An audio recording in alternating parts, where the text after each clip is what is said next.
Yes, good morning. It's Sunday, the 22nd of January. You're watching Early AM here on Virgin Media 1. We're with you for the entire morning. Yes, how lucky are you? I don't know about that. Now, coming up on today's show, thousands of people marched in Limerick yesterday in protest at what they say are ever-worsening conditions at University Hospital Limerick. We'll have that story and everything else making today's papers. In sport, Ulster finally ended their losing run, potentially setting up a last 16 Champions Cup showdown against Leinster. We have all your sports news later this hour. After 10, we're on a mission to improve our gut health and learn why listening to your so-called second brain is so important. And ageing comes for everyone, including animals. We'll have expert advice on how to care for an elderly pet. Now it's over to Katia on the catwalk. Good morning. Actor turned director Aaron Monaghan talks about his new play and his time spent on Achill Island for the Banshees of Inisherin. And on the catwalk, stylist Judy Gilroy shows us how to moodboard your style for 2023. Good morning, Judy. Good morning. What have we got coming up? Well, this morning's slot is a great one for anybody who's looking to reset their style in 2023 and buy more of what they need and less rubbish. I know, that is exactly what I need now. What about you guys? I know. What about you, Martin? Oh yeah, I'm moodboarding my wardrobe already. Capsule collection already sorted. Okay, let's check on the news. While we're checking our wardrobes, let's check on the news that you're waking up to today with Anne O'Donnell. Thanks and good morning. Well, Gardaí are investigating the circumstances surrounding the death of a patient at the Mercy University Hospital in Cork. It's understood one person has been arrested following the incident. Well, for more on this breaking news, we're joined by our Southern correspondent Paul Byrne on the phone. Paul, what more can you tell us this morning? Gardaí are currently at an early stage of this investigation, but my understanding is that there was a fight involving two patients in a medical ward at the hospital sometime in the early hours of this morning. It's believed one man attacked the other, and during the row, one of the patients, a man, thought to be a pensioner and in his early 80s, died as a result of his injuries. Now, the other patient, a man in his 30s, has since been arrested on suspicion of murder and is currently being questioned at the Bridewell Garda station in Cork. The scene is currently sealed off. A major investigation is underway, and obviously this has sent shockwaves through the hospital. But again, I can confirm that one patient thought to be a pensioner in his early 80s has died, and another man in his 30s has since been arrested. Paul, thank you very much for that. Well, the Minister for Justice, Simon Harris, is encouraging any witnesses to an attack on a Garda in Dublin to come forward. He's also promised to legislate for body cams and to increase the maximum sentence for assault causing harm. The tweet comes after an attack on a Garda during an arrest in Santry yesterday morning. A man in his 30s was arrested. Peru says it has had to close its tourist site, Machu Picchu, to protect visitors amid unrest in the country. Hundreds of visitors were evacuated after getting stuck on the famous Inca Trail after transport routes were disrupted by what has now become nationwide anti-government demonstrations. The month-long anti-government demonstrations have increased in size in recent days in Peru and are spreading to many parts of the country. In the capital Lima, tear gas is being used by police to disperse the crowds, and many injuries have been reported. The protesters want the president, Dina Boluarte, to resign immediately. Many have travelled from remote parts of Peru, where dozens have died during the month of unrest, to make their voices heard. The supporters of former President Pedro Castillo want the dissolution of Congress and immediate elections. Castillo was impeached after a failed attempt to dissolve Congress. Marie Mulcahy, Virgin Media News. To the US now, where more classified documents have turned up at President Biden's home in Delaware after an almost 13-hour search. Well, the president's personal lawyer, Bob Bauer, has said some of the items date back to when Biden served in the Senate and when he was vice president. Searchers also seized some handwritten notes from Biden's time as vice president. Chris Hipkins has been endorsed as New Zealand's new Prime Minister today. The Minister for Education is replacing Jacinda Ardern after being the only candidate to be nominated for the leadership of the Labour Party. It comes after Ardern's shock announcement on Thursday that she would be stepping down, citing fatigue and also plans to spend more time with her family. Well, Hipkins will be formally sworn in on Wednesday. New Zealand is in a much better position compared to most countries, economically and socially, because of Jacinda's leadership and the critical decisions that she made. Jacinda's leadership has been an inspiration to women and girls everywhere, but it's also been a reminder that we've got a way to go when it comes to ensuring that women in leadership receive the same respect as their male counterparts. So on behalf of all New Zealanders, thank you, Jacinda. And millions are celebrating the Lunar New Year across China and many parts of Asia today. The Chinese New Year of the Rabbit is being celebrated over a 2-week period marked with colourful street performances, feasts and lantern festivals. Millions have travelled to China to see family during this important holiday in Chinese culture. For car insurance, van insurance or home insurance, call the Quote Devil. Unless, of course, you've got money to burn. This morning we can expect dull and misty conditions with moderate southerly winds. Temperatures are ranging between 8 to 10 degrees. This afternoon then we'll see spells of rain clearing everywhere but the southeast as well. By early evening, temperatures again ranging between 8 to 10 degrees. And tonight we'll see continued patches of rain in the southeast with dry spells elsewhere and a chance for thick and widespread fog. Overnight temperatures then ranging between 5 to 8 degrees. For first-time drivers, young drivers, returning drivers, if you've had an open claim or have had too many penalty points. Now let's check on your morning paper, starting with the Sunday Independent. It leads with the headline, Students Complain to Oonagh Burke Over Protest Disruption. The paper reports that the Student Council at Wilson's Hospital School wrote a letter to Burke expressing concerns over his ongoing attendance there since his release from Mountjoy Prison. On the front page of the Business Post is the headline, Commercial property market could lose €10 billion in value in 2023. The paper writes that up to €10 billion could be lost from the Irish market this year due to rising interest rates and weakening demand.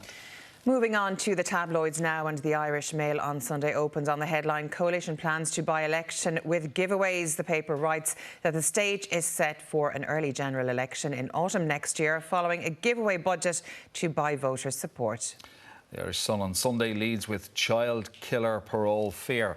It states that the ex-wife of Sanjeev Chadha, who murdered his 2 young sons in 2013, has told of her fears that he will be released from jail. The Sunday World opens with the headline, Wags Jagged to Jail. The paper states that the wife of Kinahan cartel money launderer Declan Brady arrived at Naas Garda station on Monday morning in the back of a Jaguar as part of a carefully choreographed handover to Gardaí officers. And finally, the headline in the Irish Mirror reads, We're praying for a miracle. The paper reports that Christy Dignam's bandmates are hoping and praying the 62-year-old Aslan singer will win his battle against blood cancer. Up next, we chat through the top stories making the papers. Stay with us. You're very welcome back now. From hospital protests to Garda attacks has been a busy morning for news. Joining me with the latest stories making the papers are account director with DHR Communications and former USI President Fiona Cahill, and Fionn Sheahan, Ireland editor with the Irish Independent. Good morning, both of you, and thank you so much for joining us on the show this morning. A busy one today, and I suppose health dominating a lot of the headlines. Fiona, again yeah. and protests in Limerick. Yeah, over 11,000 people gathered in Limerick yesterday, and in other places around the country as well, to, I suppose, protest at the conditions at UHL, but particularly looking at the lack of A&E services in that entire region. I mean, the reality is for that area that I think 3 A&Es have been closed in the Midwest region for basically over a decade now, and the reality is you're seeing at Limerick the cost of that congestion, which is people are, the wait times for A&E are significant. I think a Green Party TD, Brian Ledden, was there over the Christmas at Limerick and was 23 hours waiting to be seen. And so if we're seeing, week after week now and across that winter period, such congestion, such chaos, ultimately, it's really, really upsetting, but also is dangerous and puts lives at risk, ultimately. So the concern for people locally is we need to make sure that the government are listening and do something about it. Yeah, it's not a unique situation either in Limerick, and it's not a sudden situation. I mean, this has been going on for years, Fionn, in A&Es around the country. Yeah, and has consistently been the worst A&E in terms of trolley figures that come out. And this is now being cited as a very bad example of how you centralise services, make sure that the service is as safe as possible, that when you are going out to smaller regional hospitals, if you don't have all the specialities there, that's not actually a good situation to have either. So the situation in Navan, for example, is now being cited, where people are saying, well, if you downgrade Navan, you're just going to end up with another scenario like you have in Limerick. And therein lies the problem as well, because the official reports on the HSE side are saying it's not safe to actually be sending serious patients to regional hospitals at this point. So there is a ripple effect across the entire health service here. It was notable, I suppose, yesterday that people were marching in locations across the country, and they weren't marching about Pascal Donoghue's posters, that they were marching about the health service. So the point being made, as last week went on, was that the political system is convulsed with one issue, but actually the ordinary folk out there are more interested in day-to-day issues. There's a bit of a bubble in around the Dáil, really, when it comes to some stories, and maybe the concentration of effort should be on things like the health service, as opposed to the poster gate or whatever it's called, whoever we'll call it now. I mean, if we look at Limerick, you mentioned the three hospitals, St. John's, Nina and Ennis were downgraded. I know I'm from Cork. Mallow Hospital was downgraded as well. But if we look back, I mean, when the health boards were disbanded, HSE was set up. It was seen as this centralisation, this excellence of services. But it hasn't panned out that way. I mean, if you look back years ago, we never had these sort of delays. No, and there's other problems in Limerick, in that you are effectively creating a bottleneck, I suppose, that you don't have in Dublin. If one A&E in Dublin gets swamped, there are other where you can redirect ambulances options, too. Yeah. It's very difficult to do that. Now, there is talk about greater levels of cooperation with Cork and Galway. There's also talk about using that the regional hospitals haven't been used to the adequate effect in terms of elective surgeries and things like that. So there's too much, in effect, there's too many patients going into Limerick, and how can you alleviate that? So these kind of plans are now being looked at. There was a meeting between HSE management and the Taoiseach and the Health Minister and local TDs in recent weeks, and all of these options are now being discussed. But you are kind of looking at it at this point going, what exactly does it take for further action to be taken? Now, there are two new facilities going in the region as well, in terms of step-down facilities, but it all just seems to be very slow and very cumbersome. Yeah, it's almost like whack-a-mole at this stage. One problem pops up and they're trying to put a sticking plaster over it until the next one. Now, this morning we'd like to ask viewers at home, should healthcare be Ireland's main important priority for 2023? And you can vote on this by scanning the QR code below.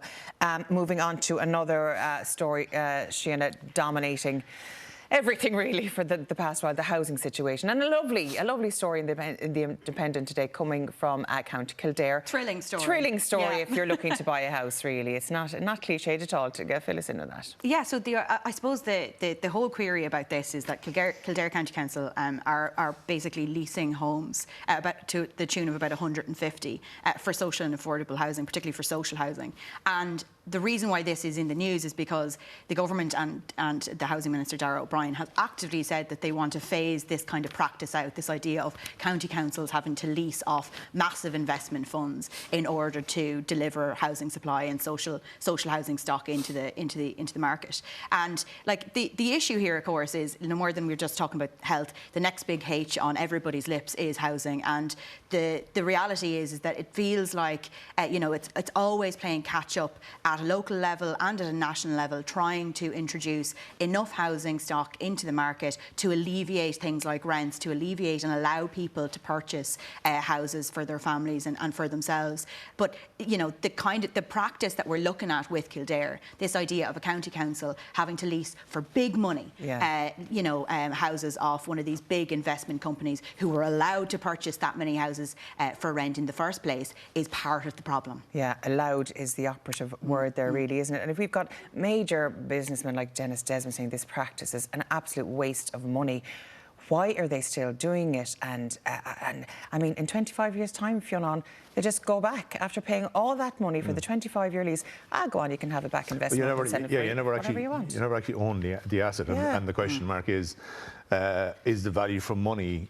Would you not be better off building the houses yourself? But the difficulty is that we have those supply constraints at the moment. county councils have got targets to hit in terms of their provision of social housing, and therefore they are looking to wherever they can go. So we had this controversy, I suppose, 5 years ago about cuckoo funds, about investment funds coming in, swooping in, snapping up houses from under the nose of first-time buyers. Now seeing that the county councils are now the cuckoos. Like everybody's in competing effect for the same amount of housing. Yeah. And it just doesn't seem, exactly. And is anyone getting any benefit out of the government's recent policy? Because I don't think it's filtering in the ground. People, there's no new bills out there for people to buy. Developers are sitting on huge tranches of land because they say it's not a good time for them to build because they won't make enough profit. I mean, the policy just doesn't seem to be working. Well, there seems to be a bit of a limbo situation at the moment where government are actively saying we're going to look at additional tax incentives, we're looking at the cost of building apartments, see are there other ways in which developers can be assisted either by reducing VAT or providing direct subsidies. So obviously if you're a developer at the moment and you're sitting on a site, you wouldn't go looking to do anything with it at the moment until that situation is clarified, and you can find out in 6 months' time if your profit will be increased courtesy of the taxpayer. It's what we all want to hear, though, isn't it? Developers getting help. I'm getting a PTSD, I think, to when I was sitting on this very couch at the start of the crash, and someone, a very famous economist, said, Asher, we'll have a soft landing in the housing situation. We'll all be grand and everything. We just fell off a cliff. And you know what? There's a little bit of apprehension. There ain't nothing soft about it. No. And the reality is that, the Irish Examiner ran during the week with Koch Caden saying, the housing supply, particularly for apartments in Dublin, was at a historic low this year. And you're looking at the average price for a house being at 395,000. Like, that is far and away beyond what most people can afford. How much are log cabins these days? The little showmers that you can shove in someone's backyard. You don't need planning for them. I'd say half of us will be living in them by the end of the year. And I have to finish today on a story, and it's really heartbreaking. And you have to say, an icon in Christy Dingham. His bandmates in the Mirror today, they're hoping for a miracle when it comes to his treatment. An icon, really, of Irish life. Yeah, like, what a man. And like somebody who's contributed so much of himself and his genius, and his creativity to Irish culture. And so many people have learned so much from him and pulled so much from what he has given us. And I think, his bandmates saying, he's not just a colleague, he's not just someone in the band, he's someone who we love. And, they're there with him in spirit as well at the moment, just, wishing him the absolute best at this time. And Fiona, absolutely amazing live. I don't know if you've ever seen them live. I saw them in my teenage years down in Cork. I mean, you couldn't get a better performance. And I don't think when we talk about Christy, I mean, he's just the voice, absolutely amazing voice and an amazing talent. And it was due, the 40th anniversary concert was due. The Three Arena, yeah. And Bono was due to sing with them, so because you two have already done a cover version of This Is. So, it's just what a remarkable tribute to have one of the greatest bands of all time when they're doing cover versions of your songs. That's just such a remarkable acknowledgement of Aslan's contribution. But Christy was such an iconic figure. Probably going back, maybe Ronnie Drew was probably the last person who people would remember was such a distinctive figure who led a band, and people were so able to identify with everything that they contributed to Irish culture. And every person in the country now sending all their love to Christy and his family, I'd say, at this time. So, and we're all thinking of you here as well, Christy. You're very welcome back, and welcome back even. Good style doesn't happen by accident. I think I need more coffee today. Well, today we're creating a style mood board to help plan out your outfits. Welcome back. Well, Stylist Judy Gilroy is here to help us stop impulse shopping and reset our entire wardrobe for 2023. Good morning, Judy. Good morning. Good morning. So you're going to help us do exactly that, reset our wardrobe and get some, capsule pieces back in. Exactly. Yeah. If you think about it, good style doesn't really happen by accident. Like anything else, if you put a bit of planning, a bit of consideration into it, it's going to help you just shop more purposefully throughout the year. And if you have a direction and a plan, you know what you're looking for. So how I like to mood board my style is on Pinterest and on Instagram, and basically you just save loads of images that you really like. So what was coming up on my mood board was lots of winter whites with chunky gold jewellery. Surprise, surprise. I'm very on trend. Yeah, very on trend right now. So all of our jewellery today is from Betty and Biddy. They're just my go-to for chunky gold jewellery. Always have super price points there. The necklace there, €18. And it's just a great way of bringing a look to life, and that's it when you're putting your mood board together as well, looking for the pieces that make the outfit pop. So our outfit today is from Pennies, and I love this look because I think it's really strong, the whole winter white look, but then all of these pieces perform really well in your wardrobe as pieces on their own. So a shacket is a great piece for this time of year in January when you're kind of a bit lost in your style and it's transitional, but you can wear it right throughout the season. And then we've got that beautiful bag, €11 quilted handbag there from Pennies. It really kind of brings the outfit together, but then that's a bag you can wear right through to the summertime. All of these pieces individually they'll work so hard in your wardrobe. They won't break the bank. You'll have them for years because they will. Exactly, and that's what you're looking for at the beginning of the year. Instead of getting swept up by trends, thinking about pieces that you can really wear in lots of different ways, you know. And I love the idea of wearing a light or an ecru jean at this time of year, because then it's going to be a staple come spring. So to finish off this look here, I've gone for the lovely wide leg trouser, and I've gone just for the fresh white trainer, and all the trainers today are from Cinder's Shoes, and they just have really lovely, those ones have a lovely little flat form to them, and they're leather as well, which means you can wipe them clean, which I think is always key. Keep them looking fresh. The rain and all. Exactly. So then my second tip when it comes to mood boarding your style is, you know, what you're searching really matters. So if you're searching key pieces, like say for example how to wear stripes, then you can get different ideas on how to style them. So again, I've gone for the lovely chunky gold pieces of jewellery. I've gone for that layered necklace. I think it's gone a bit haywire there this morning. There we go. But you get the idea. You get the idea. Bringing our stripes to life. So our look today here is from the Casual Company, which is a lovely Irish brand, really focuses on really kind of cool casual pieces that everyone can wear. Great size range on this brand, size 8 to 20, which is always fab. And I always love stripes for this time of year, actually for any time of year. And I loved the idea of wearing, you know, those black and white stripes and mixing them with the pop of colour on the handbag and pairing them with the leather leggings, because I bet leather leggings is something that everybody has in their wardrobe at home. It's a great way to wear stripes now, and then you can still wear them come spring as well.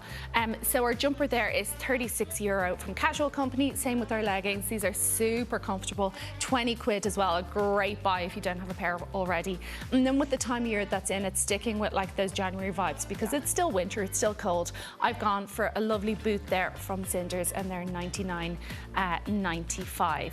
And these are just a fab piece. They're such a staple to have. They are. I have a pair and I live in mine. I wear and them they're with lovely everything. With skirts and very cool with skirts as well. Yeah, ooh, I like the colour of this. This is a great look here. So our next look and our next tip is all about kind of looking for those key pieces, as you said, Elaine. And this one for me is all about the trench coat.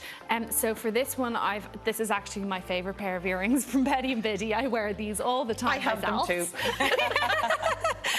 Snap and the fab Allegra necklace there, €18, which I just think goes with everything, and it really just is a very cool piece to bring your everyday wear to life. So our coat today is from Friday's Edit, $67.95. You can shop it on fridaysedit.com, and then our t-shirt and our jeans are from ontrend.eu. And this is just a really good example of how to wear a trench coat, which is a really key piece coming into springtime. So I think keeping it fresh fresh with that white t-shirt. Always great if you can find a shape of a white t-shirt that you like, and at a price point too that's really good. This one's €20. And then just a really nice pair of blue denim. So I've gone for the wider leg here because that definitely is the tone of the season. We saw it last year and it's still coming through this year. They're under €50. And all of those pieces, they just don't go out of fashion. They're not bowing to trends. You will have them forever, because it's great to have pieces in your wardrobe that you can take out in 10 years' time and they'll still work. Exactly, and things don't have to be expensive to last a long time. It's almost like creating a uniform for yourself, isn't it? Exactly. See, I open my wardrobe, I'm like, I buy too many trends. I'm like, what do I actually have to wear? So many clothes, but nothing to wear. So yeah, this is perfect.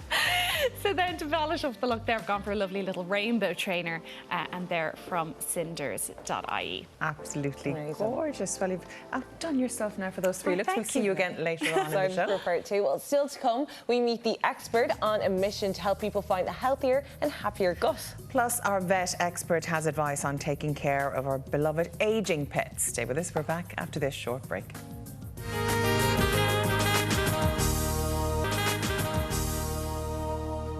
Good morning and welcome back to Ireland AM. It is the 22nd of January. We've loads coming up to help you through your Sunday morning. Of course, you need it. We know you do. Still to come, we'll be learning the top causes of an unhealthy gut. And it's not just about the food we eat. This is fascinating. Really? The gut health. Yeah. Oh, listen. Could change your life. Stress isn't good for it either. On the catwalk, we're stealing celeb style and mood boarding our wardrobes ready for the new season. And after 11, actor and director Aaron Monaghan gives us the goss from the set of Banshees of Inisherin. He was in it, he only had a small role, but they held on to him for a little while. Yeah. He had a great part. That was a very interesting part. To tell. Anyway, we'll see that later on. But now, Katia, what else have we got coming up? Well, if you've any pets at home who are getting older, we've expert advice on how best to take care of them. Vet Dr Bobby will be joining us with a furry friend very shortly. Do you know what? I always wish I grew up with a furry friend, but I can't tell if I'm going to be a cat woman or a dog woman. I'd love to get one. OK, wait till you meet Harry. I've just met Harry. He's outside and he's coming in with Dr Bobby. Yeah. And yeah. I had a furry friend. That was my ex. I'll say Good no more. one. I can't wait to see Dr. Bob, because in fairness, though, for all jokes aside, it's so lovely, and when pets are getting older, to mind them, and it's really important to know what to do. So we'll have that a little later on. Now let's check on your morning paper, starting with the Sunday Independent. It leads with the headline, Students Complain to Oonagh O'Hagan over protest disruption. The paper reports that the Student Council at Wilson's Hospital School wrote a letter to Burke expressing concerns over his ongoing attendance there since his release from Mountjoy Prison. On the front page of the Business Post is the headline, Commercial property market could lose €10 billion in value in 2023. The paper writes that up to €10 billion could be lost from the Irish market this year due to rising interest rates and weakening demand. Onto the tabloids now, and the Irish Mail on Sunday opens on the headline, Coalition plans to by-election with giveaways. The paper writes that the stage is set for an early general election in autumn next year, following a giveaway budget to buy voter support. The Irish Sun on Sunday leads with child killer parole fear. It states that the ex-wife of Sanjeev Chadha, who murdered his 2 young sons in 2013, has told of her fears that he will be released from jail. The Sunday World opens on the headline, Wags jagged to jail. The paper states that the wife of Kinahan cartel money launderer Declan Brady arrived at Naas Garda station on Monday morning in the back of a Jaguar as part of a carefully choreographed handover to Garda officers. And finally, the headline of the Irish Mirror reads, We're praying for a miracle. The paper reports that Christy Dignam's bandmates are hoping and praying the 62-year-old Aslan singer will win his battle against blood cancer. And I think we're all joining in that prayer. Indeed, we wish you well, Christy, and we're saying prayers of strength, sending prayers of strength to you, Catherine, to Ciara, Darren and all the family. Okay. We've had a poll running this morning. The question, of course, was... do you think healthcare should be our priority, the government's priority for the next year? We've had loads of texts in, and a lot of them are quite interesting. Anne-Marie has texted in to say, my daughter is a nurse and has been working around the clock. Now they're talking about incorporating 7-day weeks as standard. This is not the solution.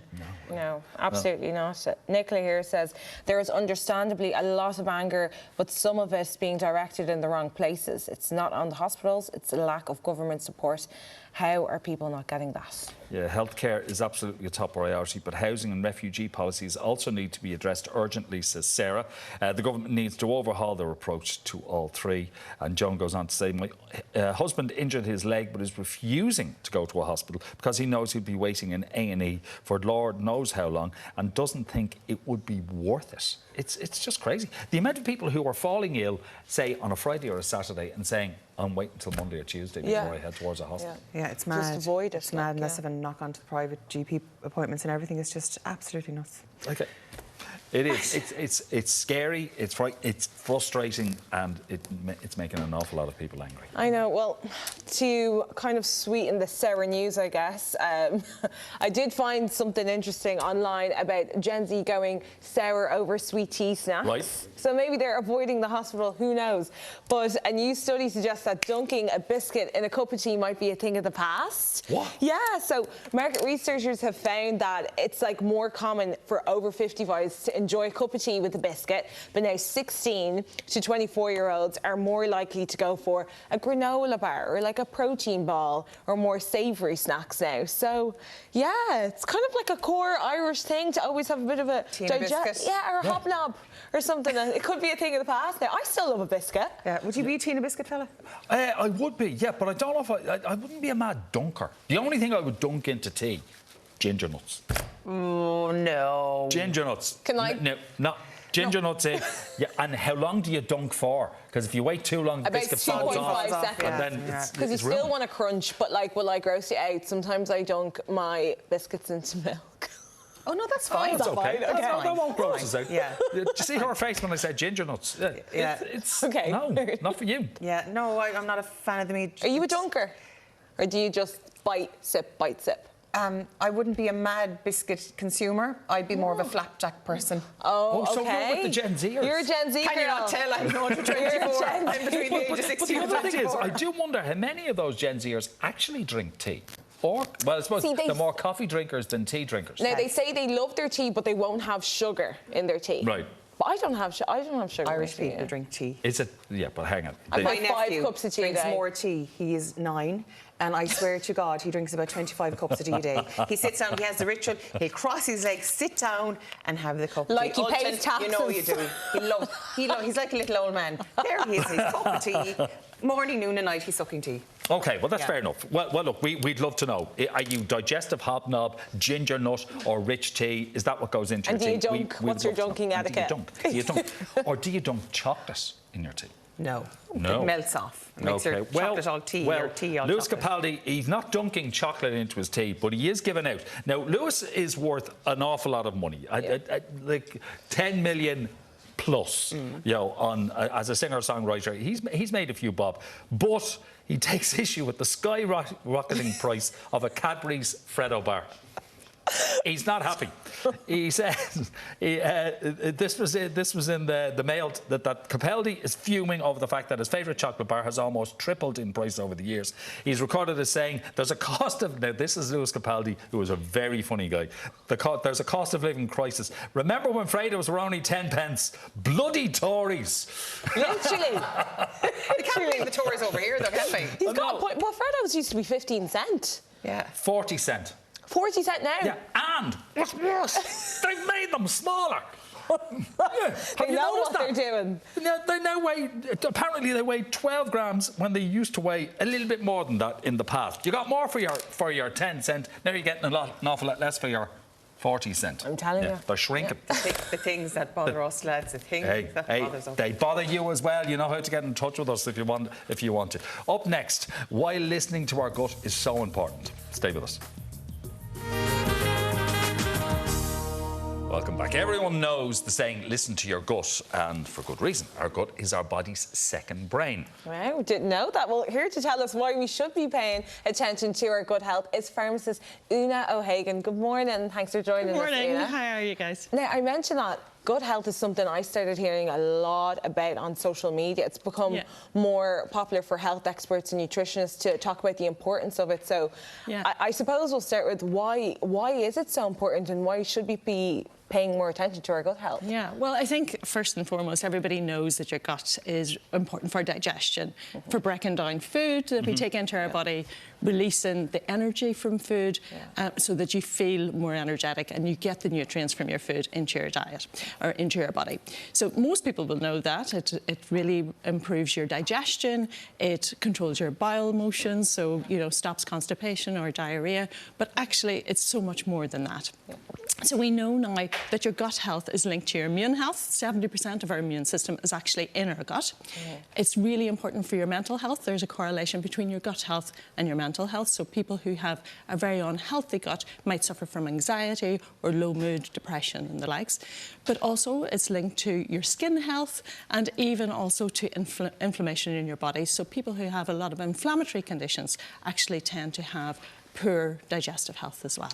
So it's so much more than just digestive health and nutrition. It's linked to your metabolic health, it's linked to your immune health, which obviously is very prevalent at the moment, as well as our mental health. Absolutely. Okay, it's gas, because how many times did we use the expression, I went with gut feeling? Yeah, gut feeling always. Yeah, I need to listen to my gut. And that's because your gut and your brain are linked. And many people don't, you know, you always feel like if you're nervous, like me coming on here this morning, I was like, felt it in my tummy. But it's because our gut and our brain are linked via the vagus nerve.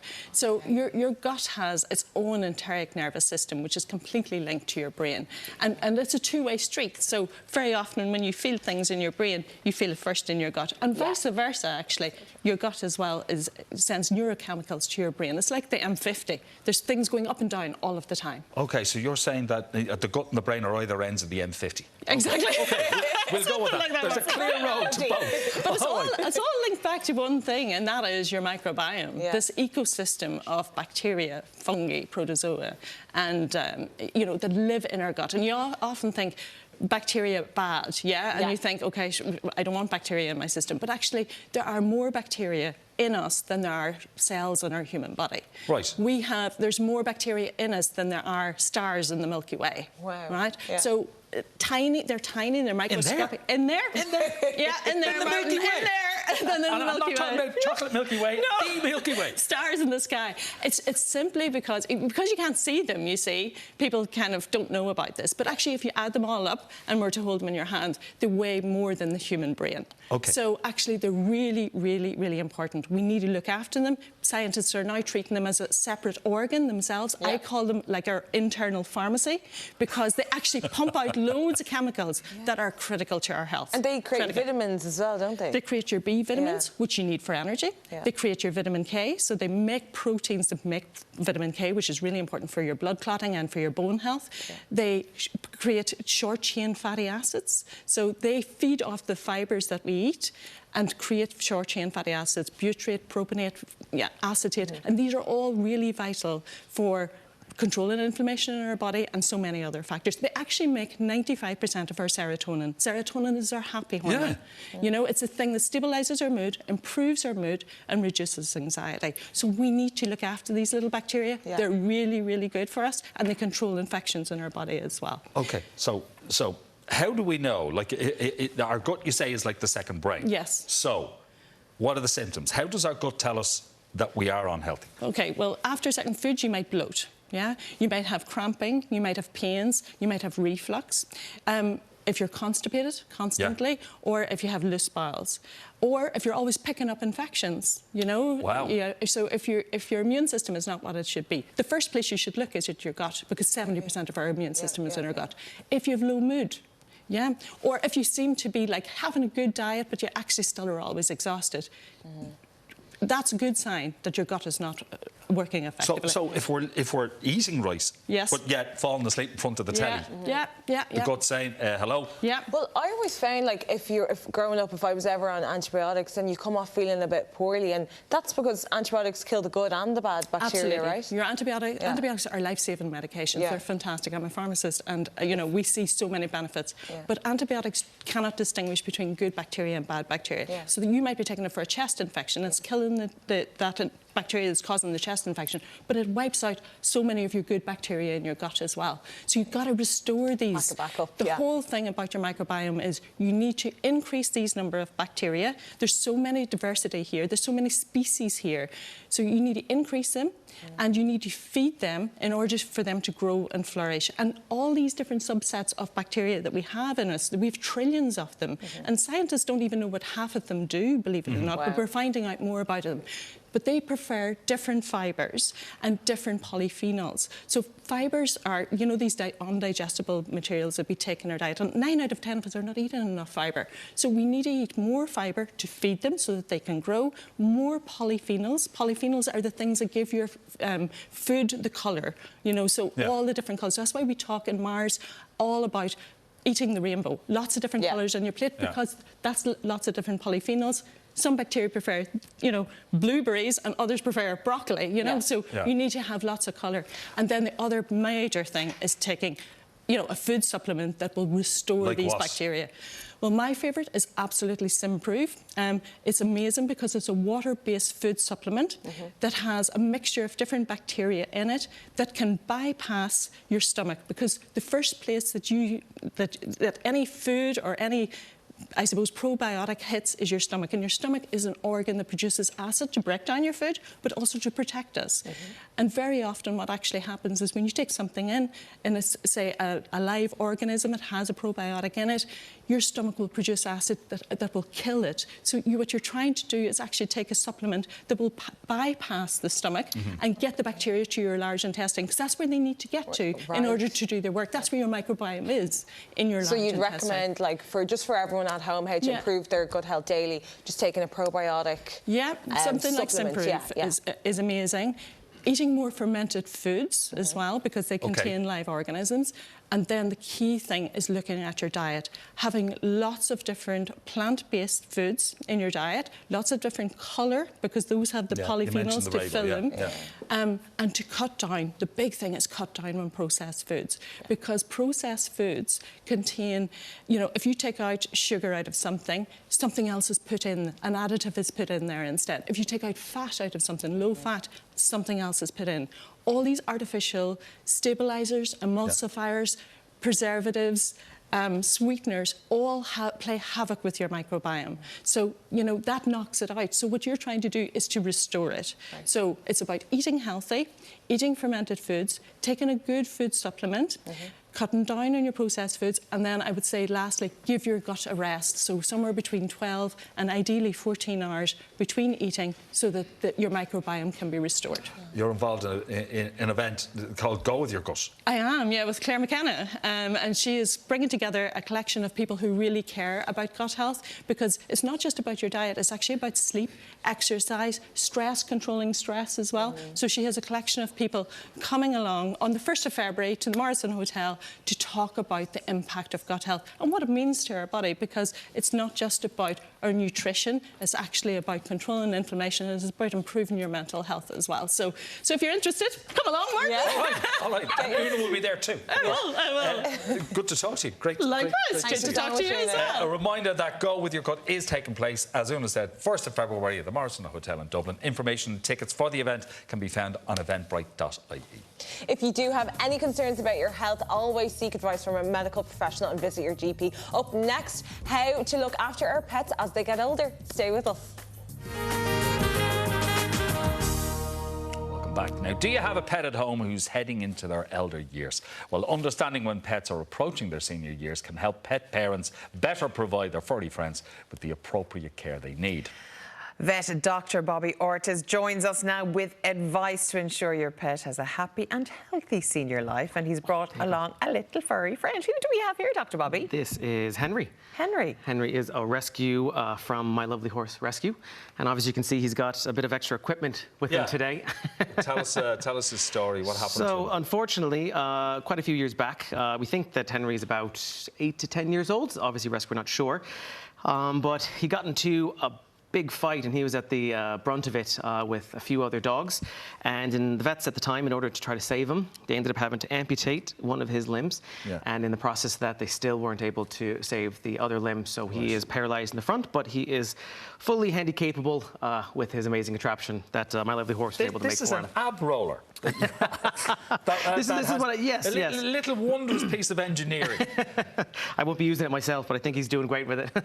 Okay, I mean, he's been running around the floor here. He has no difficulty when it comes to movement, even pulling off some good three-point turns that drivers would be proud of. I'm not. He drives better than me. That wouldn't be hard now, but he's brilliant. I couldn't get over how manoeuvrable this gadget is. Oh, scratch there. Oh, very good. Yeah. But apart from the physicality of him, the moving being a little bit restricted, how is his health otherwise? He's actually in great health. Obviously, they're taking very extra good care for him, just because he's had a rough start. But he's incredibly well taken care of. And obviously, him getting a bit older, you have to start monitoring a few more things than we might from a 1-year-old puppy. We're looking at a lot of other things now for his health. Okay, like what?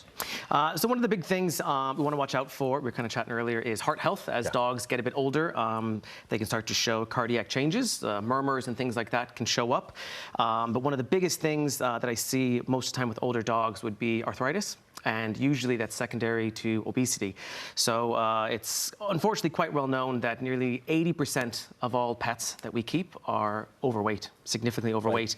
Right. And that directly leads to lots and lots of different health conditions, just like in ourselves. Obesity is, diabetes is one of them. Yeah. But arthritis, again, dogs are super active, running around all the time, and the more weight they're carrying around chasing after the ball leads to injuries of the joints, and that can lead to degenerative diseases in the bones there. Yeah, my sister has a beagle, and my God, he would never stop eating if he was allowed. He's like a dog version of me. Take the food away.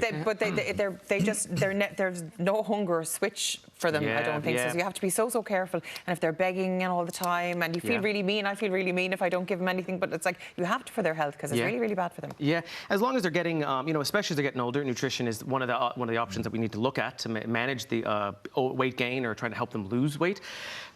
So you want to make sure they're on a well-rounded diet. There's a lot of people out there that try different things, but one of the easiest ones that I recommend would be just a kibble diet, and there are senior diets that focus on helping to lose weight, urinary care, kidney care, liver care, all these things that as they get older, certain organs might be working well. Yeah, it's gas, because I've heard people say, dog food is dog food. No, it isn't. Not at all. There is a huge industry, and there's a credible number of veterinary specialists that truly specialize just in developing specific diets and nutrition plans for dogs that are suffering from hepatitis, so liver disease or kidney disease, and to try to make sure they can live a happier and healthier life. And yeah, we have a 13-year-old King Charles in our house, and we love him very, very, very, very dearly. But yeah, he's had heart issues for the last number of years. He's between myself and himself, we take our daily tablets together. I was actually about to say it. So but with our pets, and we are pet mad. We do love our pets. He gets to see the vet more times than I get to see the doctor. I hear that all the time.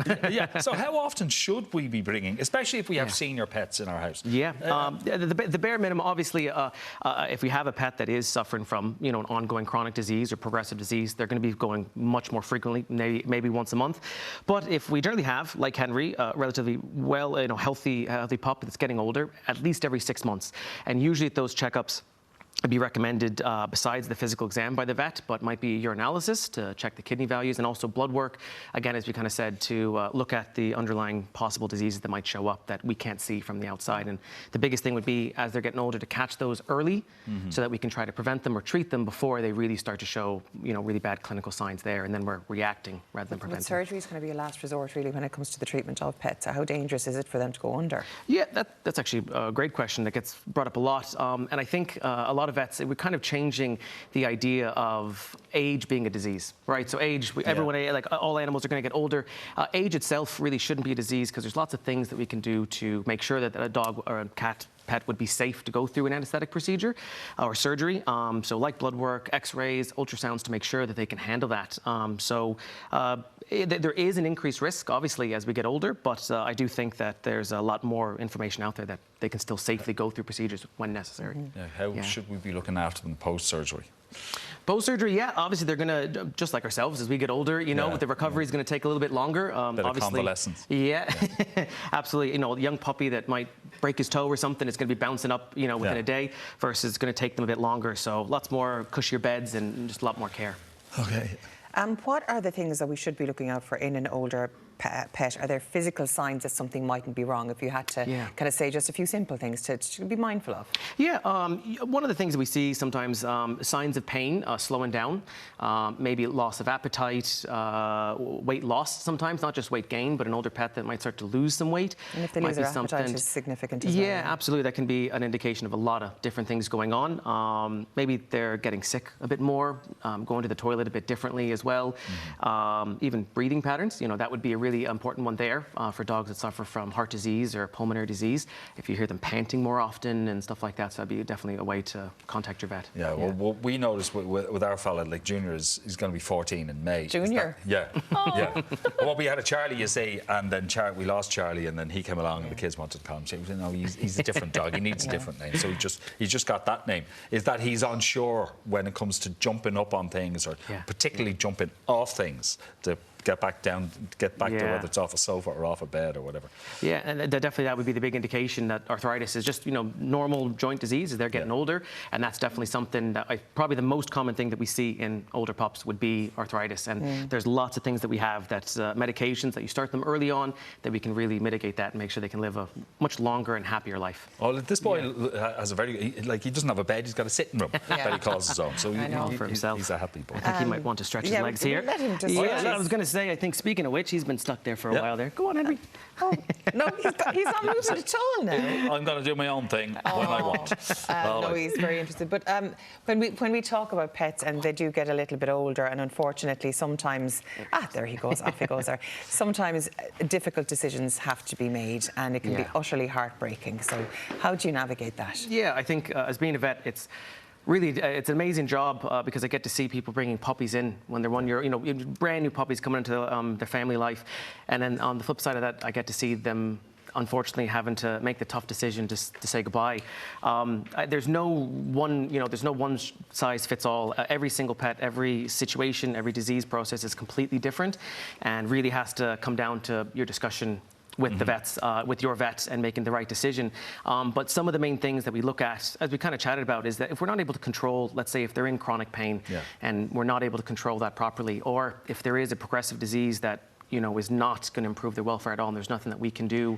And even as incontinence, you know, if they are going to the toilet and there is things that we can't do at home, that can lead to, even if we can manage everything else, you know, secondary signs of infection from scalding and stuff like that. How important is it to be with your pet, though, if that is happening? Yeah. A lot of people feel very upset and they can't be there, but I mean, it's their best friend. You need to be there for them, I think. Yeah, I think everyone, and again, interesting being a vet, thinking I'm only going to be dealing with animals, and I deal with humans, the owners, clients, so much, and it is a huge amount of communication there that comes across. But I think everyone deals with grief very differently. Everyone has to come to terms with that. I believe that, exactly as you said, they're our best friends. They're with us. You know, we want to be with them at every step. I do recommend, and I do think it's the best, that they know that you're there until the very end. And I think it's good for us as well. Yeah, and it's good to say. Thanks for bringing this guy along today. He's an absolute certainly brightened up the morning for so many of us here. Listen, I couldn't do with a contraption like that myself. I don't know about you, Henry. Listen, Dr. Bobby, thank you so much for joining us once again on the show today. Now, up next, we're doing a vibe check on our wardrobes over the catwalk. See you. You're very welcome back to Ireland AM. Now, it's easy to be swept up by the latest fashion trends, but today we're hitting the reset button and organising our styles for the year. Yes, stylist Judy Gilroy has stayed with us to help mood board our styles and our wardrobes for 2023. So welcome back for part 2. Why, thank you. Mood boarding, explain.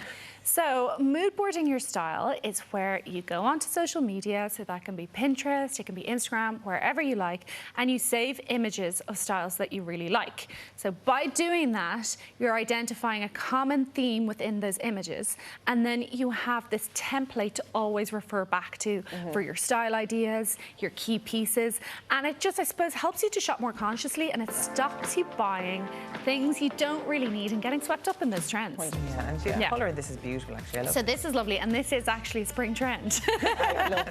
So cerulean blue is going to be huge for this year. And you know, when mood boarding your style, if you want to find out a good way to wear a trend, or if you want to be inspired by an individual that you like, you can use those as search terms. So that's kind of what I've done here today with the blue, and I've kind of been a little bit inspired by Hailey Bieber.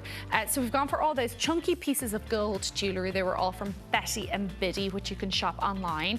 And then all of our clothing here is from Pennies, and Pennies actually have some really stunning casual weekend wear in at the minute. I'm a big fan of their puffer jackets.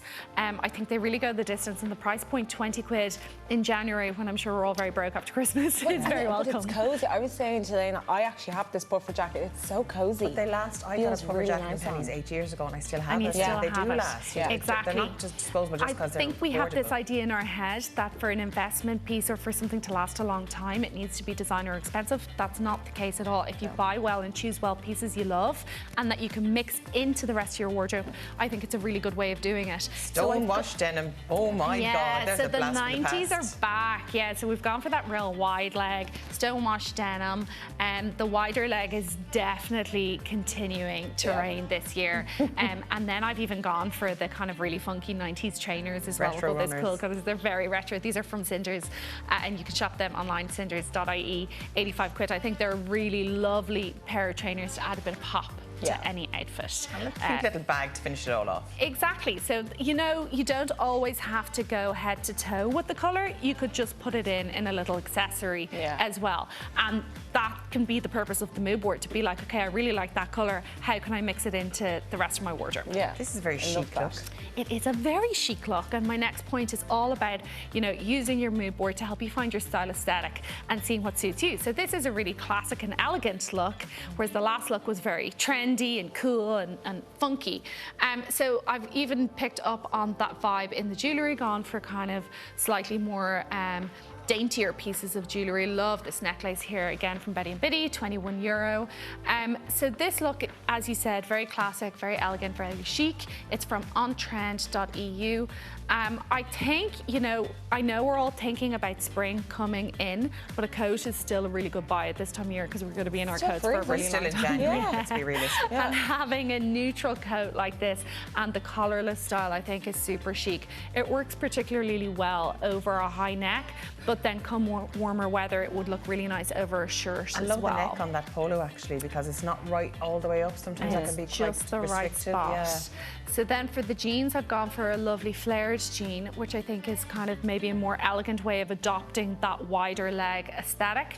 At $39.95, the stretch in these is unbelievable. I love the colour of these as well. I think really, really flattering.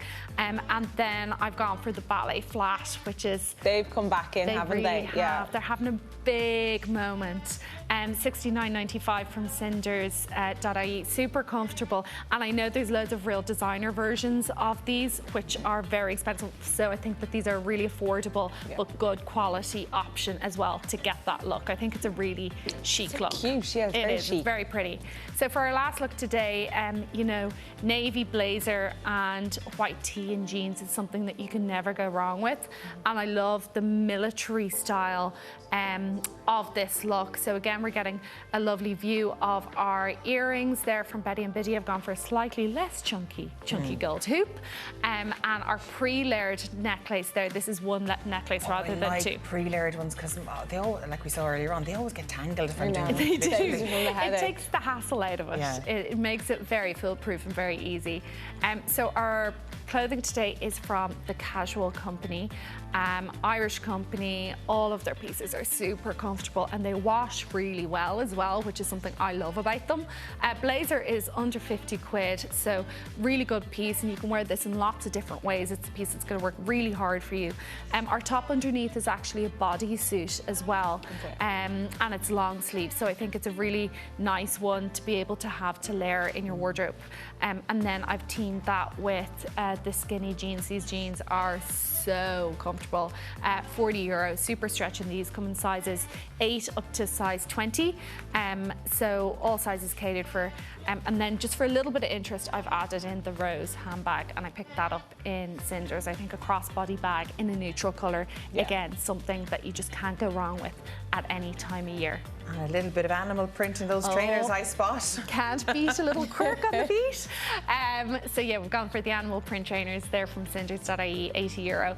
And you know, when you're going for something classic or quite simple, it's nice to add a twist into your accessories, be it through your bag or your footwear. And with that French navy colour, I mean, it just matches everything really. You just can't go wrong with it. I might spend my afternoon on Pinterest now with a cup of tea. Thank you very much. Moodboarding all our looks.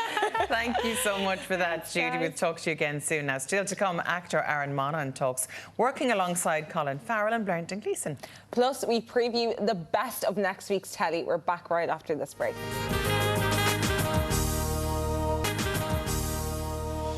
Yes, hello there. We've been here since 9. What kept you?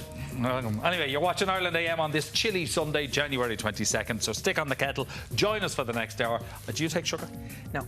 I'm sweet. So no sugar for her, one sugar. Now, still to come, actor turned director Aaron Monaghan tells us about his time spent hanging out with Colin Farrell and Brendan Gleeson on the set of Banshees of Inisherin. We'll be looking ahead to next week's top telly, including the first ever Irish superhero show. Marvel actually asked me to play the lead, but, well, I had to do this. So what would your superpower be?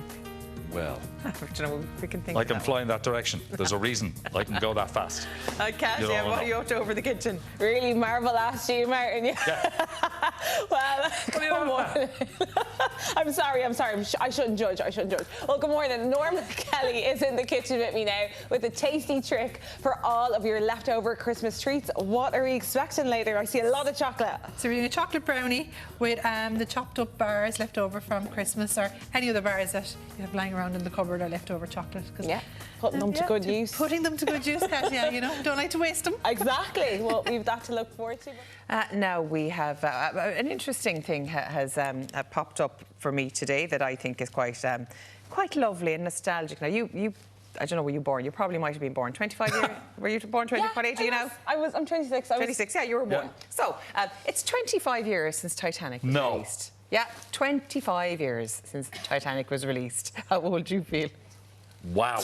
Can you imagine? So since my heart will go on, I mean, when it came out first, it was such a smash in the box office. James Cameron directed it. Celine Dion's song was absolutely everywhere, completely solidified the career of Leonardo DiCaprio, and Kate Winslet just went into the stratosphere after it.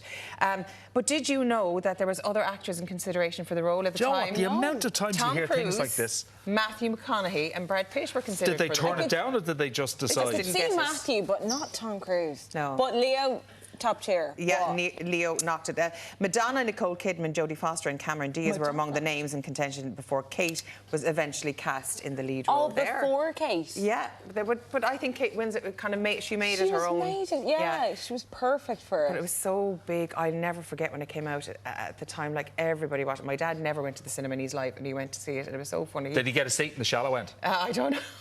That's not funny. No, stop it. But he got freaked out because he said, "Oh my God, you look like the girl in Titanic." Now, 25 years ago, I don't look like I did now. My hair was quite auburn. It's bad. That's me and my Debs, which it wasn't a few years after that. My head, you can't see there. My hair was kind of red. So my dad thought I looked like Kate Winslet. But the funny thing is, I was on my way up to Dublin for my TV3 screen test. It was a couple of years after that. I didn't work there at the time, obviously, and there was a rugby match on in Dublin, and it was lashing rain in the train station. I got drowned wet, and my hair started to go all curly. So imagine I had red, wet, curly hair, and I got trapped behind the trolley on the train, and there was a rugby team. Rugby supporters going up to Dublin, and the same thing, and they were all after a few beers, and I couldn't move. I was standing there stuck. They started singing the Celine Dion song to me. My heart will go on. And hello, look, it's Rose, it's Rose. Oh, where's your Jack? I'll be your Jack. Ironically, my first name is Rose. So I was absolutely mortified. I couldn't get out. I was stuck behind the trolley. But anyway, that's my little story about Titanic. Wow, who knew? Who knew? Fascinating, all right. So 25 years old. 25 years old. And if your woman had told us at the start, listen, do you see that jewel you're looking for? I actually have it in my bag. Yeah. We could have saved ourselves 3 hours. I know. 3.5 nearly, was it? 3.5, yeah. I've only seen it once. There you go. There's a bit of useless information for you this morning. Now, up next, he's got all the behind-the-scenes goss from the Banshees of Inisherin set. Actor and director Aaron Monaghan joins us after this short break. You're very welcome back. Our next guest is star of both stage and screen, making a name for himself behind the curtain as a director. He has a brand new production taken to the stage and is appearing in the Oscar-worthy flick, The Banshees of Inisherin. Actor and director Aaron Monaghan joins us. Good morning and thank you so much for joining us today. Good morning, thanks for having me. Listen, and you got up bright and early to join us. You left the baba at home and the dog and the wife and the whole shebang. Yeah, indeed, yeah, to come and talk to you. Come here now, tell me about this play that you're involved in at the moment, Danty Dan. It sounds absolutely beautiful. I think it's one of the funniest and tragic plays I've ever read in my life. So it's written by Gina Moxley, who's an actor as well. But she wrote this play in 94, 95, and it was huge success when it was first done. And it's set in Cork in 1970 on this little bridge outside Cork City, and it's about 5 teenagers who are sort of at various points of puberty. You know, some are at the end of puberty, some are at the beginning of it, and they're trying to find out what's happening to their bodies and what sex is, and they haven't a clue, and they come up with all the wrong answers. So it's just funny. It's incredibly funny and a little bit poignant along the way. So yeah. When we look at it, it's 1970. It's a place just outside Cork City, so there's a country feel to it. We're now in 2023, so is there any relevance between then and now? Yeah, very much so. I mean, the main character, Dan, Gina describes him, he's a 14-year-old kid. He's a cowboy in his head. He wants to go to the Wild West. But she describes him as having a functioning age of 8. So I think it's quite relevant and topical. And in 1970s, I don't think we were quite as sensitive to issues such as that. At all. I mean, the kids in the play, like, they're very fond of him, but they treat him like, they just keep on saying, God love him, like, you know. So he's largely ignored in the play. So I think it still has a huge relevance. And, we're talking, a lot in rehearsals about the fact that teenagers now have access to so much information. If they want to know anything about sex, they have a smartphone. So I made the actors kind of go back and do a lot of research when we first did this, because they're all young actors in their 20s playing teenagers, and they didn't know what life was like. I grew up in the 80s, so it's not that far away from the 70s. But they had no idea about the whole that religion the Catholic Church would have had on the country, or the politics of the time. So I made them do a lot of research and kind of come in and do little sort of presentations for each other about their topics of research, and they came in quite exercised and angry about the role of women. How women were kind of largely ignored, and you got married and that was it. And so I think it had a lot to say in 1995 when it was first premiered, but it has so much more to say now. And when we first did it, we did it a year ago, just after the second lockdown, and we'd a huge kind of diversity in audiences. So the older audience members, they were laughing their heads off. Kind of, there was this beautiful sort of nostalgia feeling to it, kind of going, oh, do you remember the time? And they were recognising their own childhoods in it. But the younger audiences, they were obviously very attracted by the characters, and they were like rock stars. Those those actors, because it's quite sexy play, it's quite funny. But the younger audience members were kind of going, really, did that really happen back? And it's not that long ago either, When you look at the subject matter of that play, and you say there's a lot of laughs, but there's an element of tragedy in it as well. And I suppose if we look onto what you're starring in the silver screen at the moment in Banshees of Inisherin, that's kind of a hallmark of Martin McDonagh's works as well. There's a lot of laughs in everything he does, but there's always the element of tragedy. So it's kind of poignant that really that you two such works kind of more or less going on at the same time now for you. Tell us about working on Banshees. I mean, it was fantastic. I'd obviously, Martin, of course, is a playwright as well, and I think that's exactly right, that really good playwrights know that, tragedy and comedy, they're, But that's life. Exactly. What did they say? Comedy is tragedy plus time. But yeah, I'd worked with Martin on 2 other plays of his. I'd done The Cripple of Inishmaan and The Beauty Queen of Danann. So I got call from my agent saying, would you like to screen test for this?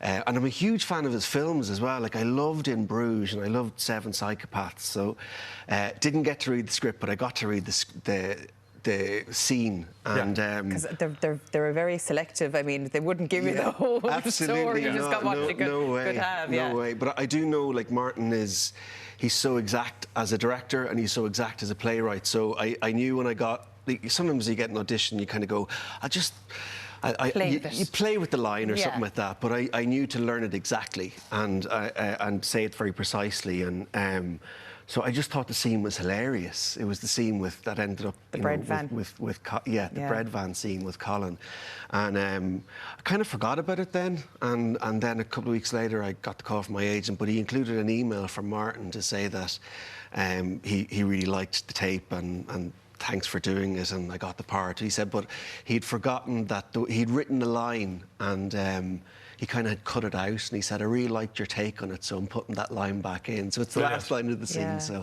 I think it's the funniest one as well. Okay, but it is a great scene, because you're there to get a lesson in playing the fiddle. Yes. Do you play the fiddle? No, I don't play the fiddle.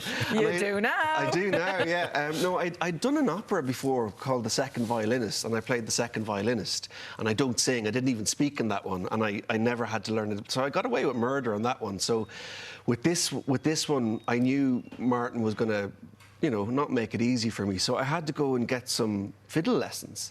And I thought, I just have to pretend I know how to do this. But no, they made me learn. In a Martin McDonagh film, you thought you could pretend? Good luck with that. I kind of thought, like, I'll get away with it if I'm able to kind of convincingly move my fingers and my hands around. But no, I got a teacher called Donal McCaig, who I didn't realise, but he's the rock star of Irish trad music. It was right over my head. But he gave me a couple of lessons. Jimi Hendrix of the fiddle. Pretty much, yeah. That's exactly who he was, yeah. I've learned he's just a god of the trad world now. But he gave me a couple of lessons, and over 2 months I went into the spare room at home, and Claire would put on her headphones and I'd screech this thing. And I wasn't getting anywhere until I just told myself one day, just play it fast. And then suddenly it just started to happen. So I can play 2 tunes badly. Well, at least you played it. Now, I have to. The people I've talked to about who've worked on Banshees and everything, there's almost a lack of ego with the actors on it.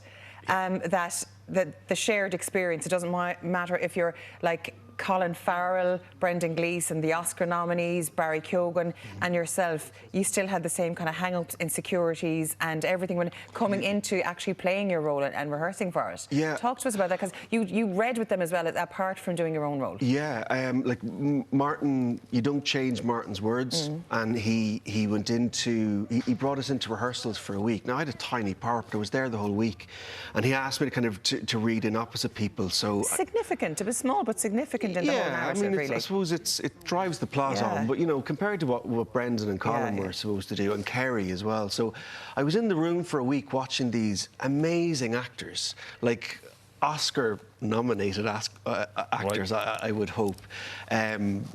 Just incredible. And they were just agonising, like, how to...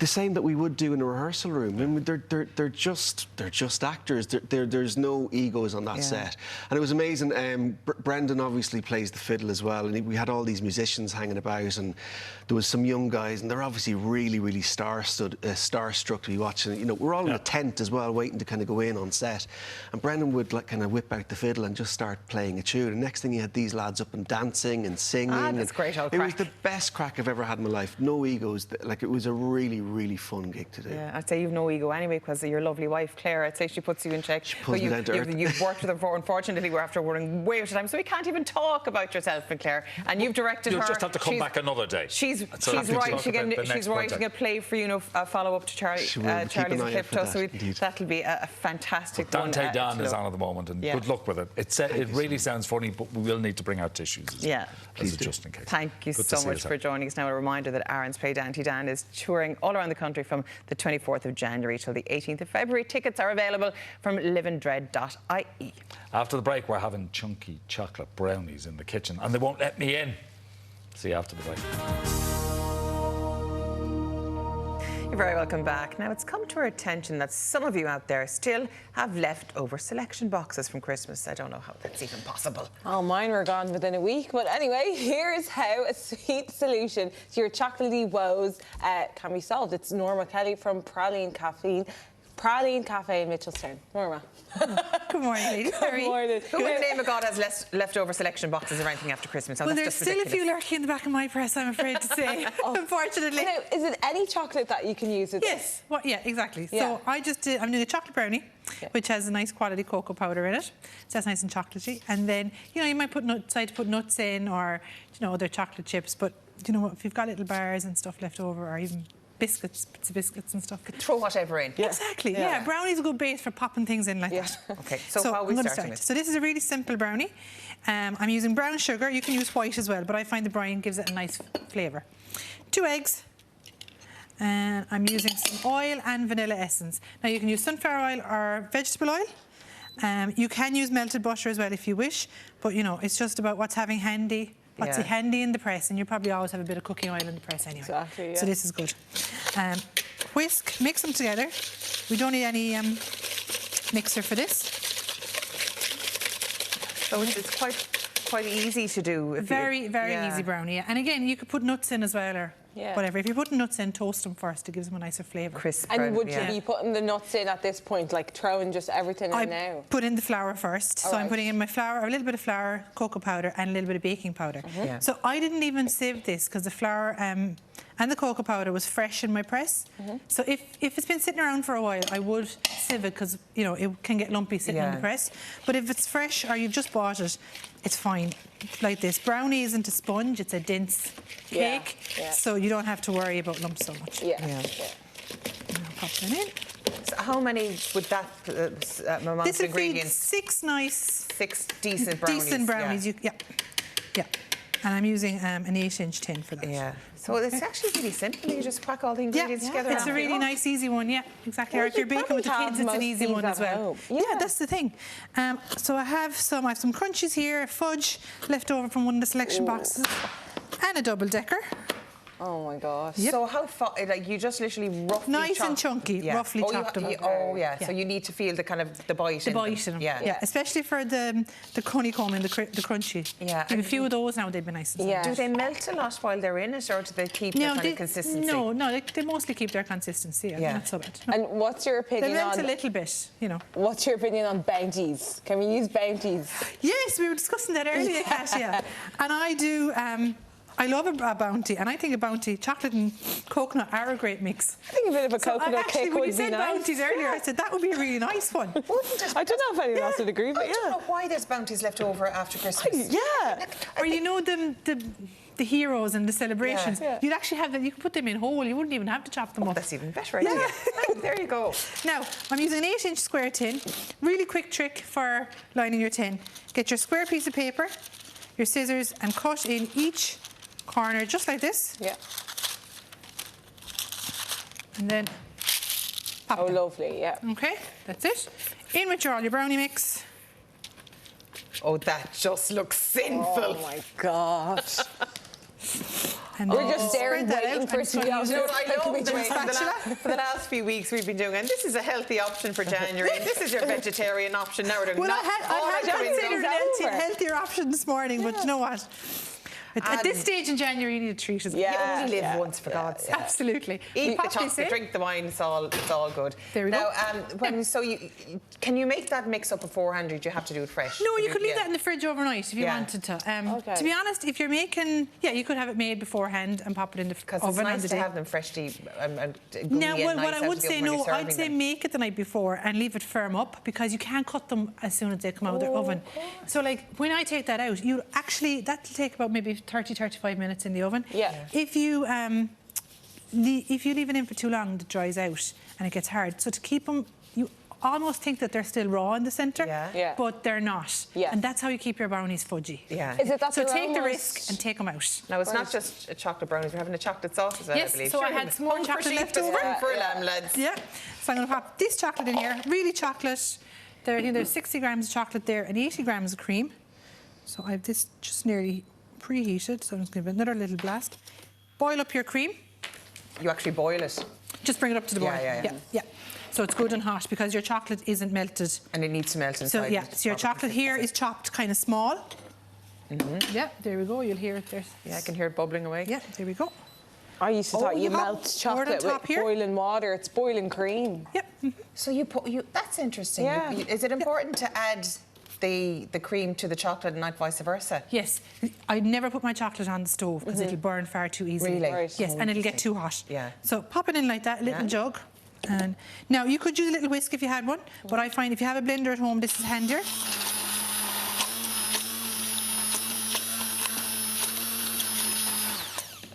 And just a little whisk around and there you go. Wow. There we go, that's that. And most people will probably have some sort of a blender at home. Yeah.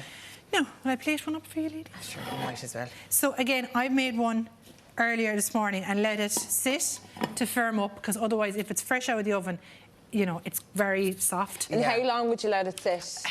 Like 45 minutes maybe? Oh, 45 minutes. an It hour. needs to cool down, doesn't it? At least cool right down. You want it gooey and soft on the on the inside and then a bit hard. Exactly. Or you could, I cut some of this already for the photo. So you could actually, you can pop them in the microwave as well. They're very good. And they freeze really good as well because they're so dense. They don't dry out in the freezer. Oh, that's actually interesting. So just put on a bit of the old... Yeah, so the chocolate, I just had a wisp, I think, in there and some buttons. Oh my God. So bad. And So this so is easy to make. my trusty vanilla, fresh cream with vanilla and sugar in it, my creme chantilly. Always good. Again, obviously, vanilla ice cream would be delicious here. Yeah. But I'm afraid I drove from Cork, so I couldn't bring the ice cream. Yeah. There we go. And then we got... And I'll pop a bit of sauce on this one here as well. I'll get you a spoon. Right. Yeah. Here we go. Do the honours. Try it out there. It's never too early for chocolate. Never. Well, it's the middle of the night. I've already had my porridge, so I don't feel guilty about this.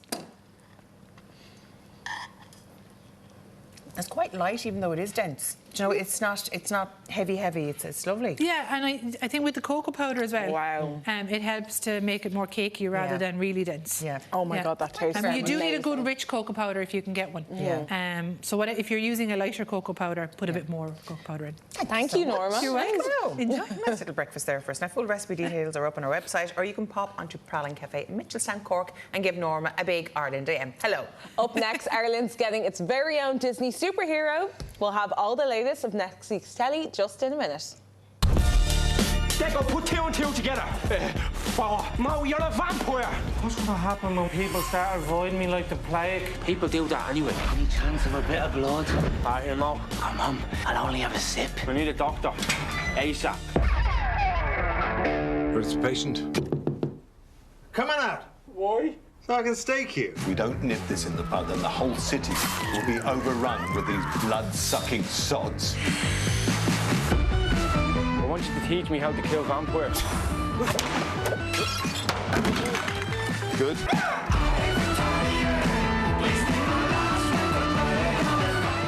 You're very welcome back. This week marks the debut of Disney's first ever Irish superheroes. We finally made it, guys. Yes, we've all got our superpowers. Well, nearly all of us. We're joined now by a very special guest to break it all down. And he is a superhero. But is it a bird?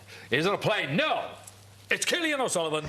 I love the intro. I love the intro. How are you guys? You certainly deserve it. We don't know what your superpower is yet, but we will find out. Yeah, all will be revealed. All right. Extraordinary. Tell us about it. Well, for starters, it's just great to see that on this international level with Disney Plus, they're investing in something so Irish-centric. It's an almost nearly all Irish cast. Yeah. It's a great show. Look, it's a series about the superhero world, but not the kind of Marvel Incredible Hulk type as ones. We know it. So this is not a Marvel thing. No, this is Disney's attempt at they're going to have their own IP on this, the intellectual property. So they're going to own this. So this could be something could run and run and run, which is great for the cast and great for the industry and great for the Irish voice internationally.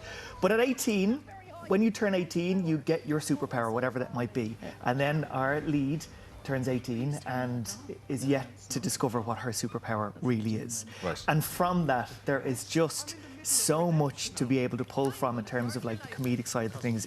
This has potential to be really, really good, and you just love to see it, and you love to hear the Irish voice in a way that isn't the token Irish Bigara leprechaun in the corner. Top of the morning. Top of the morning to you. Oh, I'm all about this. And even like big names like Siobhan McSweeney, who we know from Derry Girls, like, she could really make Hollywood now with this. This is it. And this, we've seen this before, where people get an opportunity on a streaming platform. That's why the streamers are great to break careers like this, because all of a sudden they're going to be exposed all across the US, all across the world.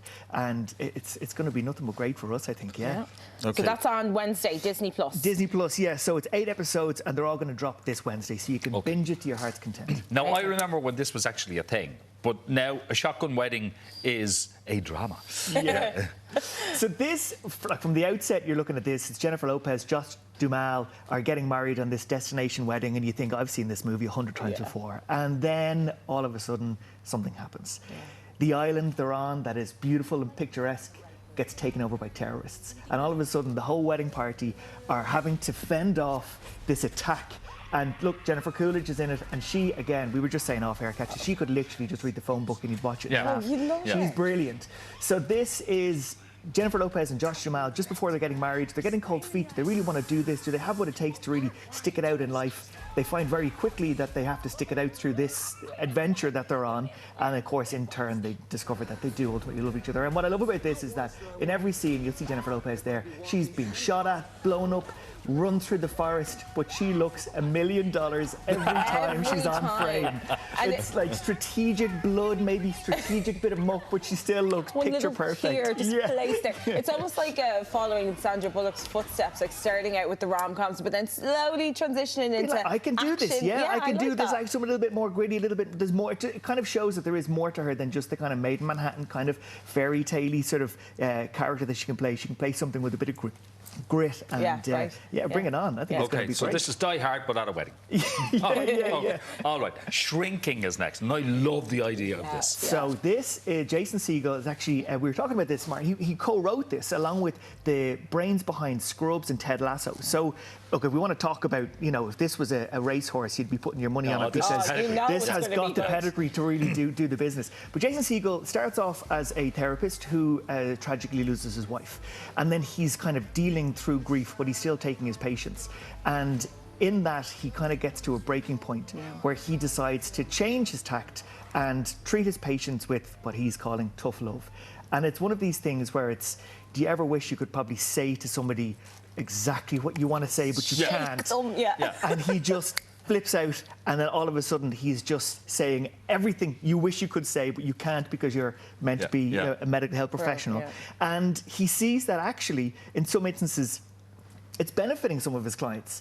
So all of that comes in. Harrison Ford, you can see in the trailers in this as well, who still is just brilliant on screen, and he has this understatedness to him that he's quite funny in this. And he's another therapist who's a little bit more legitimate, and he's kind of there to try and help Jason Segel's character out of this funk, but in doing so nearly gets dragged into it. And look, this has just got so much potential to be a big hit. And we said this before about Apple TV. They're not as, they don't churn out the content as much as the likes of Netflix or other streamers. So when they do release something, it's generally more considered, it's a little bit more put together, and it's generally a hit. And this has all the ingredients. What we've spoken about so far is on terrestrial TV, is on streaming services. What we're going to talk about now is available to us on terrestrial TV, coming up on Channel 4. Yes, so this is called Everyone Else Burns. And this, you'll recognise the lead character who plays the dad in this, because he played Will in The In-Betweeners. It's Simon Bird, isn't it? It's Simon Bird. Total different look to him, though. Well, he's trying to be... Don't know if I love the haircut, though. He said he gets typecast as this kind of nerdy guy, but in this, he almost plays what you can imagine Will's character could grow up to be, this nerdy dad, essentially. But they're a family based in Manchester, and they're involved in a cult who kind of believes that the world is going to come to an end, and that it's their mission to convert as many people in their community before this happens. So you've got this total family who are just unlike anything else in the community, and then the fun that comes from that. Again, Channel 4 are great at doing these kind of comedies. I think this is it looks certainly on paper like it could be really, really good. And can I just ask, is it set in modern times? Yeah, although they're just churchgoers dressed like that. They don't look like it because the way they dress and live and everything about them, but it's set in modern times, and they're in this sort of like culty environment, and it's all about it's funny because they get to kind of play on that kind of side of things and their belief, which is off the wall, and then they kind of bring that belief system into the real world where it's met with So that's Channel 4 Monday at 10. And the maternal now, this is female-led. I'm very excited to watch this. This is on Virgin Media 2. So this is a drama, although it's like a dark comedy, if you will. There is elements of humour in it, but it is a drama about 3 women returning to the workforce after being on mat leave, and they're 3 doctors, and it's kind of a look at, firstly, how overworked and stretched the medical health professionals are. This is based in the UK in the NHS system, and the writer said, look, I'm not having a pop at the NHS, she said, but it's just kind of highlighting the reality of what it's like when you're trying to juggle a job that is as high pressure as a doctor, along with being a parent. So you've got everything that comes with that as well. So it shows this kind of the juggling life that has to happen as you're a mother, more so than a father. Like, let's be honest. If it was 3 male doctors going back to work, this wouldn't be filled with family side drama at all. This would just be focusing on the doctor side of things. But the fact that you're seeing the kind of duality of what it takes for a woman to return back to work after mat leave, this is really good. It's really well written, really well put together. There's budget behind it, so it looks really well. And look, this is it. It used to be a time where TV shows looked a bit TV and movies were movies, but now you can't tell the difference. The twain has met. We have to talk about eating with the enemy, because Katya, I think, are you in tomorrow's episode? I think I am. Yeah.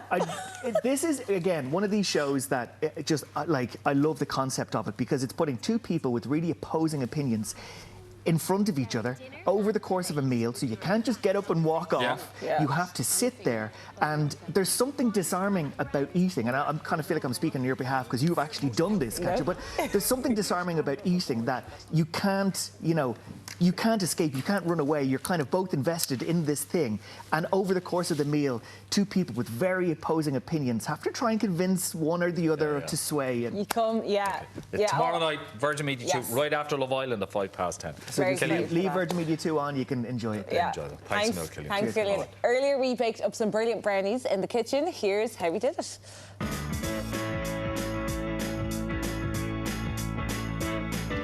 Start by whisking together your sugar, oil, vanilla and eggs. Mix in the flour and cocoa powder, then chop up your favourite selection box bars with a sticky filling. Sandwich your bars between the brownie mix on an 8-inch pan and bake for 30 minutes to serve.